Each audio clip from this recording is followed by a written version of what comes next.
Hello, my students. Welcome. This week, we're talking about Chapter 4, Relationships 1. To be clear, what exactly are relationships? Relationships are also known as transitions. And what are transitions?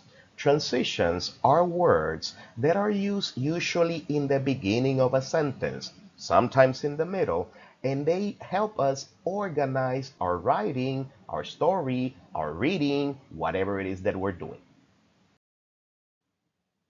To be clear, there are many different type of relationship words, or like I call them, transition words. But in this unit, we're going to see two in specific. We're going to see transitions for addition, and we are also going to see transitions for time. If you want to see a clear example of what exactly is a relationship or a transition word, I want you to look right over here. If you notice, first I have one sentence. There are several reasons. And then after this, I have what is called a transition, comma, sentence. This is what is called as a relationship word or a transition word.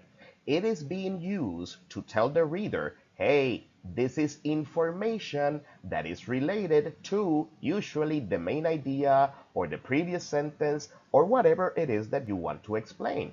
But this relationship word is guiding the reader and it's telling the person, hey, this information is explaining this main point.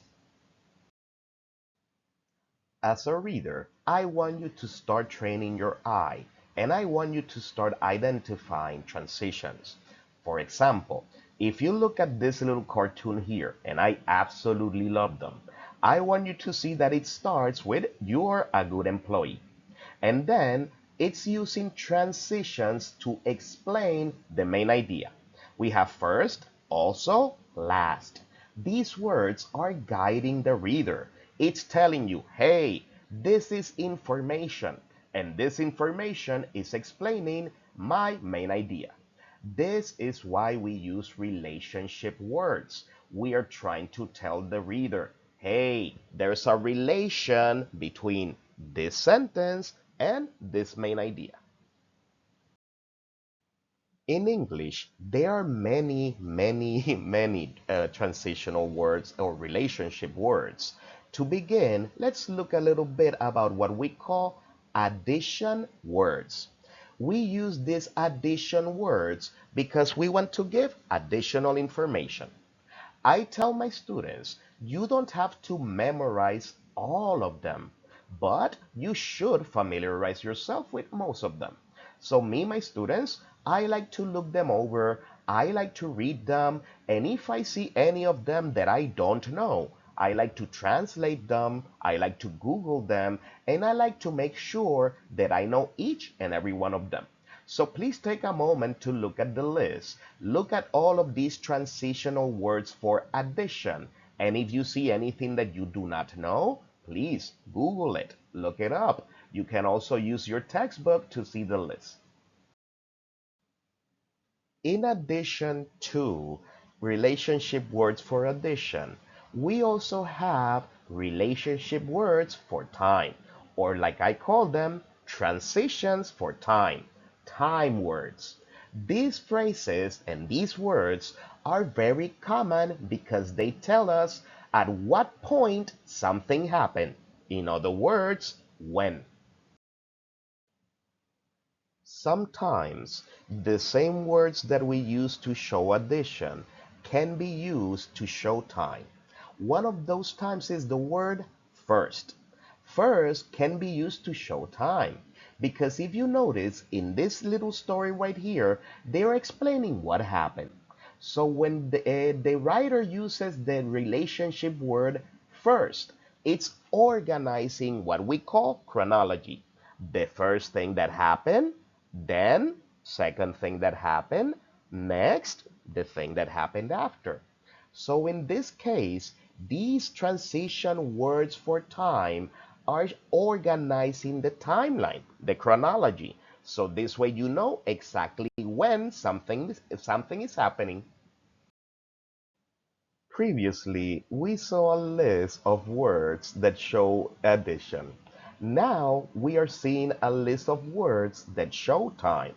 To be clear, both of them are transitions or relationship words. But I keep telling my students the same thing. Look at the list. If you see any word you do not know, look them up, Google them.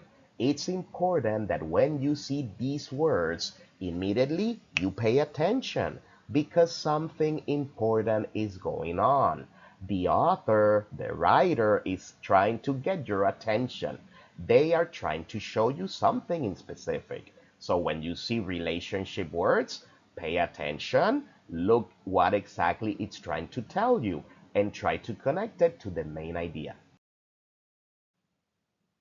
Before we wrap up, let's look at a quick tip. The first tip that I like to give my students is that some words in English have the same meaning. I love to play with the words also, moreover, furthermore, and in addition. They have the same meaning, and I love to use them in my writing because it gives me variety, and I like to avoid repetition. So when you are writing, look for transitions that have the same meaning, and feel free to play with them. Use them to give your writing some variety. And the second tip that I want to give you is that I want you to remember that sometimes you have the same word, but sometimes the same word can be used for different things. Like I said before, maybe you have the word first, and first can be used for addition to give you more information, to give you an example. But also the word first can be used in a time sequence. So do not get confused when you see one of these transition words. Sometimes they can be addition and sometimes they can be time.